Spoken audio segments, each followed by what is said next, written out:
Pemirsa, kenali bahaya bahan kimia dalam obat.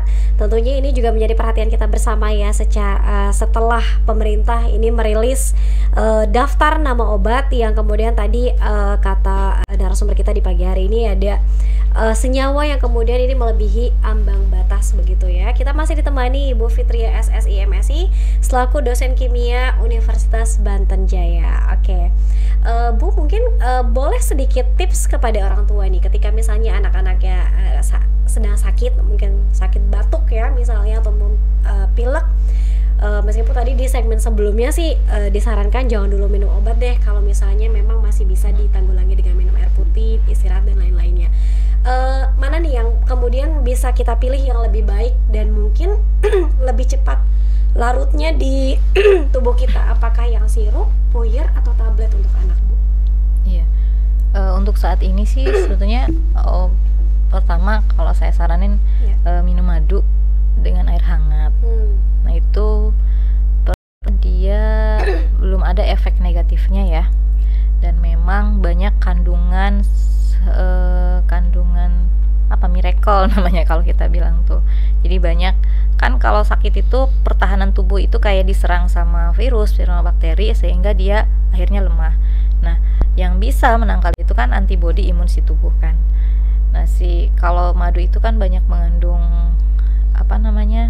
dia bisa mengaktifkan imun, vitamin-vitaminnya gitu kandungannya, sehingga si antibodi itu tumbuh gitulah, banyak diproduksi oleh tubuh. Nah, kemudian tadi banyak minum air putih. Nah, kalau sekarang ini kita jalankan saja perintah dari Badan POM, kalau konsumsi obat lebih baik yang puyer, yang bentuknya tablet ya. Kalau anak-anak mungkin memang agak susahnya, kenapa kita ngasih sirup? Karena rasanya pahit tadi ya. Kenapa sirup itu sebenarnya mengandung pemanis buatan dari sorbitolnya. Terus cairannya tadi sama, bahan awalnya dia dari seperti yang puyer tapi dilarutkan, dikasih pemanis, dikasih kayak sirup lah gitu ya. Nah, kemudian kalau puyer itu karena tidak dilarutkan, jadi dia memang lebih tanda kutip aman gitu ya dikonsumsi untuk saat ini. Walaupun kadang resikonya ke anak-anak agak susah tuh diberikannya gitu ya, karena mereka pengennya yang manis gitu. Anak saya aja kalau minum obat, kalau nggak sakit pun pengen minum obat sirup gitu, mau minum obat gitu, karena rasanya manis itu mungkin gitu. Tapi baiknya memang ya kan kalau panas biasanya paracetamol kandungannya.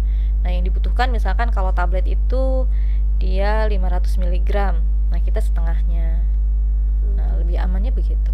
Ya, baik. Untuk sementara tadi ada alternatif obat tadi madu dengan air hangat ya Bu ya. Kemudian juga mungkin saat-saat ini bisa memilih tablet dan juga puyer untuk anak. Meskipun memang agak sulit ya karena tadi pahit. Kalau sirup misalnya ada stroberi, ada jeruk, jadi anak-anak suka. Nah, proses kemudian ginjal kita mengalami kerusakan, Bu. Ini kan artinya memang menjadi satu hal yang cara kerja ginjal yang berat tadi kan berulang ya, Bu ya. Nah, seperti apa prosesnya? Sebetulnya ginjal itu kan mendetoksifikasi. Misalkan dia ada kandungan yang tidak dibutuhkan oleh tubuh, ada ampas lah, maka dia mendetok, mengeluarkan. Nah, kalau itu terlalu banyak yang dia detok, jadi ada titik jenuh yang dia nggak bisa tuh. Nah, akhirnya dia mengalami pertama mungkin kita susah pipis. Karena apa? Karena di detoknya adalah melalui dikeluarkan biasanya lewat urin. Nah, cirinya biasanya kalau terjadi ginjal rusak itu pipisnya itu sampai 12 jam susah, nggak pipis-pipis karena dia nggak dikeluarin. Bayangkan di ginjal dia bekerjanya adalah mengeluarkan, mendetok yang tidak dibutuhkan oleh tubuh. Tapi yang tidak dibutuhkan oleh tubuh ini dia nggak mampu mendetok. Berarti di bagian organ ginjal ini justru dia kayak ada sesuatu hal yang masuk terperangkap gitu ya, nggak bisa dikeluarin. Nah, akhirnya itulah yang merusak si ginjal. Tentu nggak dalam jangka waktu yang cepat, tapi tapi dikonsumsi lagi, dia masuk lagi dan terus menerus, akhirnya ginjalnya rusak gitu, ginjalnya tidak bisa bekerja. Nah kalau dulu mungkin kita juga nggak cuman obat ya, banyak penyebabnya, kayak kan ada ginjalnya yang suka tidak berfungsi sehingga ada istilah donor ginjal. Nah karena memang dari konsumsi, misalkan mengkonsumsi bisa juga jamu tradisional, banyak ampasnya kan, kita butuh gitu, nggak bahaya juga sebetulnya obat tradisional jamu. Tapi kalau banyak ampasnya tadi yang tidak dikeluarin, akhirnya merusak ginjal dalam jangka waktu lama, akhirnya dia merusak ginjal. Nah sama ini hampir mirip gitu, hanya saja ya ini saya juga nggak bisa mengvalid 100% ya karena masih meraba-raba, tapi sepertinya karena si kelebihan misalkan si ethylene glycol ini terlalu tinggi tadi sehingga si ginjal itu berat gitu. Yang ini saja ketika masuk obat nih dia belum berhasil mengeluarkan, terus masuk lagi, jadi si ginjal lagi bekerja keras mengeluarkan yang dia belum sempat didetok, masuk lagi obat, masuk lagi, sehingga terakumulasilah si ginjal itu dan dia dalam tahap yang sudah nggak mampu lagi. Kalau banyak asupan yang dia ibaratnya kayak mengendap di tubuh sementara harus dikeluarin, ya ginjal akhirnya ya menyerah gitu, dan terjadilah gagal ginjal akut itu. Baik, pengendapan yang tadi berulang-ulang ya Bu ya, kemudian juga dengan jumlah yang tadi belum dicerna, belum didetoks, kemudian sudah ada lagi masuk. Nah setelah misalnya organ tubuh kita mengalami gagal ginjal, apakah kemudian ini juga bisa merembet gitu ya Bu ya istilahnya mungkin ke penyakit-penyakit lainnya Bu? Ya, kalau ini lebih mungkin ke secara medis ya, tapi kalau ginjal itu memang penting untuk kita. Jadi kalau kan kita nggak hanya mengkonsumsi obat, kita mengkonsumsi makanan, karbohidrat, protein gitu, akhirnya ya itu tidak bisa lagi dicerna dengan lambung kita, misalkan tidak lagi bisa mencerna dengan optimal karena dia mungkin salah satu organ itu ada yang sakit, maka pasti akan berpengaruh, akan merembet ke yang lainnya, kan begitu ya. Jadi kalau kita aja misalkan mungkin kakinya sakit, kesandung, tapi kadang-kadang menjadi radang, bisa jadi infeksi, jadi panas gitu kan. Nah sama dengan hal itu, ini juga pasti akan merembet ke organ tubuh yang lainnya dan kesehatan yang lainnya. Tapi sebetulnya Bu, kalau misalnya ada gejala atau mungkin ciri awal tidak sih Bu kepada anak mungkin? Kalau yang pernah mungkin kita dengar ya, cirinya dia demamnya sekitar 2-3 hari, terus tadi susah pipis. Nah kemudian warna pipisnya keruh, pekat. Nah berarti ya itu sudah harus kita hati-hati gitu. Sakitnya sepertinya sih tidak awal-awal ya seperti itu, kayak nggak terlalu ekstrim gitu ya, kayak demam apa. Nah tapi kalau sudah pipisnya, walaupun dia minumnya banyak, tapi seperti dehidrasi terus. Nah jadi kalau kita kan kadang kan air urin itu warnanya agak pekat, mungkin karena kurang minum air putih gitu. Jadi kasih minum air putih kadang-kadang lebih jernih. Nah ini kalau sudah gagal ginjal, ketika dia minum air putih banyak pun tadi itu sepertinya sudah loss, si ginjal itu sudah loss, jadi tetap dia pekat warna urinnya. Nah biasanya yang kemarin yang ada kasus-kasus itu katanya cirinya begitu. Ada demam, kemudian juga tadi urinnya ya. Bisa sembuh tidak sih Bu sebetulnya? Mungkin kalau ginjal udah rusak itu sepertinya sih agak kayak perlu diganti gitu ya, kan makanya ada donor ginjal.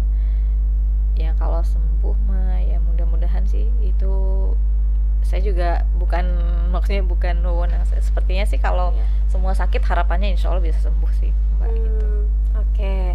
Dan mungkin tadi lebih diperhatikan lagi ya, sekali lagi konsumsi anak-anak, khususnya mungkin para orang tua, terlebih lagi ketika memilih obat, ini juga harus diperhatikan lagi. Nah kemudian Bu, bagaimana sih kemudian tadi ada proses detoksifikasi, selain mungkin bisa dibantu dengan banyak minum air putih, apa yang bisa kita lakukan lagi Bu untuk kemudian juga kita bisa membantu kerja ginjal kita agar lebih ringan? Ini kalau dalam belum sakit ya. Ya. Kalau belum sakit tentu banyak banyak makan sayur, buah, itu adalah salah satu bentuk melepaskan zat yang tidak dibutuhkan. Jadi kita kayak makan yang instan itu kan sebenarnya sama gitu ya, ada pengawetnya, ada pemanis buatan. Kalau sama kayak kita minum hal yang sekarang kan juga minuman kekinian itu kadang-kadang banyak yang nggak sehatnya ya, gizinya mungkin kurang, tapi banyak hal yang gula gitu ya. Gula itu walaupun tidak bahaya tapi dalam kadar tertentu juga sama, dia nggak boleh melebihi yang dibutuhkan oleh tubuh, akhirnya mengakibatkan diabetes dan lain-lain. Sama dengan pengawet, pemanis buatan. Nah itu tubuh kita itu isinya adalah DNA sel, dimana kalau DNA itu seperti lock and key, kunci dan gemboknya. Dia akan bisa mencerna, di lambung itu akan bisa mencerna kalau yang sesuai dengan dia pasangannya, dengan kuncinya si gembok ini. Jadi DNA. Nah, yang sesuai itu apa? Yang dia alami. Jadi di tubuh kita itu akan mencerna gula itu ya gula yang alami, karena mungkin sudah didesain sedemikian rupa. Kalau ada sesuatu yang asing, pemanis buatan itu dianggap asing. Kemudian pengawet apalagi itu dianggap asing. Termasuk hal-hal yang tidak dibutuhkan. Sesuatu yang asing itu, tubuh itu dengan sendirinya ingin dia keluar, ingin dia dikeluarkan, didetok ya. Nah, fungsi ginjal itu kan sebenarnya mengeluarkan tadi. Ada juga yang dia nyangkut. Jadi kayak kita makan mie instan misalkan, mohon maaf gitu, mie instan, terus kita sebenarnya banyak pengawetnya tuh dikeluarkan, pengennya dikeluarkan oleh tubuh, dia nyangkut di sel. Nah kalau udah nyangkut di sel, salah satu yang bisa mengeluarkan adalah antioksidan. Si antioksidan itu dari sayur, dari buah. Nah jadi fungsi antioksidan itu kayak menarik yang ada di sel yang tersangkut itu biar keluar dari tubuh. Kalau gejala ringannya, kita sering kayak nggak enak badan, kita sering kayak tubuh itu gampang greges gitu. Itu karena banyak bahan-bahan asing yang nempel di organ pencernaan. Nah itu harus dikeluarin. Makanya sering jadi badan itu nggak enak, greges. Nah fungsinya sayur buah itu kenapa bikin sehat? Karena dia ngeluarin senyawa-senyawa yang dianggap asing oleh tubuh. Nah sama kayak kita sakit perut. Sakit perut itu mengkonsumsi apapun gitu, pedas gitu ya. Enzim itu setiap orang itu kadarnya berbeda jumlahnya, tergantung pola asupan apa yang dia makan, kebiasaannya. Nah saya misalkan mengkonsumsi pedas nggak sakit perut, tapi kalau Mbak Dea misalkan bisa jadi enggak gitu ya. Kalau saya sakit perut misalkan Mbak Dea enggak, karena enzimnya itu jumlahnya berbeda. Nah kenapa sakit perut? Karena si tubuh ini enzimnya tidak bisa menyerap dengan sempurna, dia menganggap ini senyawa asing yang harus dikeluarin. Nah kadang-kadang kita butuh bantuan obat misalkan untuk menyerap senyawa asing tadi sehingga keluar gitu ya. Kalau sakit perut butuh obat karena kita butuh bantuan obat untuk mengeluarkan. Nah sama kayak sayur buah itu dia mengeluarkan si senyawa asing tadi. Kalau itu terjebak dalam tubuh dalam waktu yang lama, itu bisa jadi mengakibatkan aktifnya sel kanker. Makanya kenapa bisa ada kanker, ada tumor, itu ada sesuatu yang dianggap asing oleh tubuh yang terjebak, dia nggak bisa keluar gitu. Itu juga mengakibatkan itu. Nah sama dengan fungsi kayak gimana kita hidup sehat tadi ya. Selain banyak minum air putih ya makan sayur dan buah biar si tubuh ini ngeluarin benda-benda yang dianggap asing oleh tubuh gitu. Jadi memang skemanya si sel tubuh kita ini dia akan bisa mencerna yang sesuai dengan kayak pasangannya gitu. Jadi kayak gula buatan aja dia nggak bisa itu mencerna, pemanis buatan itu nggak bisa mencerna, pengawet, makanya harus dikeluarin. Baik. Ini kebanyakan makan junk food juga berbahaya ya Bu ya. Betul. Ini harus diiringi dengan makan sayur tadi, kemudian juga buah dan pola hidup sehat ya. Ini juga harus diterapkan. Baik Ibu Fitria, kita masih ada satu segmen lagi. Nanti kita akan melihat ada pemirsa nih yang sudah ikut serta gabung ya di kanal YouTube Sultan TV. Nanti kita akan bacakan usai jeda, pemirsa tetap bersama kami dalam Bincang hari ini.